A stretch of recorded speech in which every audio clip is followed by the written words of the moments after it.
Hello everyone, I hope you're doing well and I hope that you have a wonderful day. I'm here to do a daily intuitive card reading, see what insights, messages, and guidance the universe would like to share with us today. So let's take a look at the cards and see what we should know.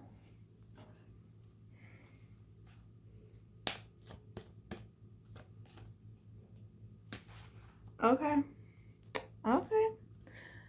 We have Pool of Christ Light, Open Your Heart, Spread Unconditional Love. And that's basically what this whole week has been leading up to at this point. I remember we had Open Your Heart, we had Listen to Your Heart, we had Pure Intention. What was the other one? Anyway, the gist of it is that humanity is learning to love again. Not the conditional love, not the fake love, not, oh, I love you, so you have to do this for me. Not transactional, genuine, pure, unconditional love, where you see fellow humans not as the enemy, but as your neighbors, as, your brothers and your sisters. We don't have to be biologically related by blood in order to be family. I can attest to this because my immediate blood family is not family. Not at all. Now, does that mean I'm wishing ill will towards them? No. But I'm not going to put up with their nonsense either, and I'm going to find my found family. So if you're in a position like me, know that they're out there. And if you come from an open heart, if you come from a place of willingness to understand, to listen, to see what the other person has to say, you don't have to agree with them. You can engage in an open, honest, respectful conversation. And if you walk away at the end of it saying, well, no, I still don't agree with anything they said, that's perfectly acceptable. But the part about this is the unconditional love. You see the value in your other humans. I was talking to my grandpa today unexpectedly, and he shared a very powerful experience he had where Jesus came up to him in a vision explaining how he suffered and died for him.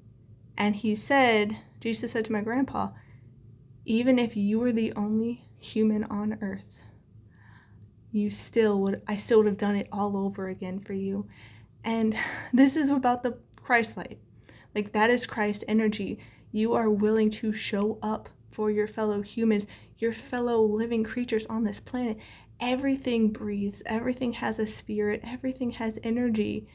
And the universe is asking for us to remember that. And the thing about this is the universe doesn't care what label you give it. You can call it the divine. You can call it the Most High. You can call it God. You can call it Source. You can call it Creator. You can call it Lord. Whatever you want to call it. And you don't even have to call Jesus Jesus. You can call it Yeshua. You can have different religious practices. You can be non-religious and have, a spiritual practice. The universe doesn't care. The universe cares about your energy. The universe cares about your heart. The universe cares about your intent. It cares about your energy, how you're showing up to the situation, which is why the universe is saying, hey, tap into that Christ consciousness, that Christ light, by opening your heart and spreading unconditional love. Look how beautiful and golden and just vibrant, and look at the blooming flowers. Like, that is our hearts opening up and blooming and blossoming and just having all this golden abundance. Okay? So, no, the universe isn't going to judge you if you don't get it perfect. That's not it at all. What it is the universe wants you to show up as the best possible version of yourself. And it will not judge you if you didn't know better, because you did the best with what you had at the time. So just start where you're at and keep taking steps forward. You don't have to do it all at once. You can take baby steps. But the point is, you are committing and open and willing to learn, to grow, to improve, to spread love with other people and do the best you can. All right? So I'm sending you all so much love. I hope you have a wonderful rest of your day. Please take care, and I'll see you next time. Bye.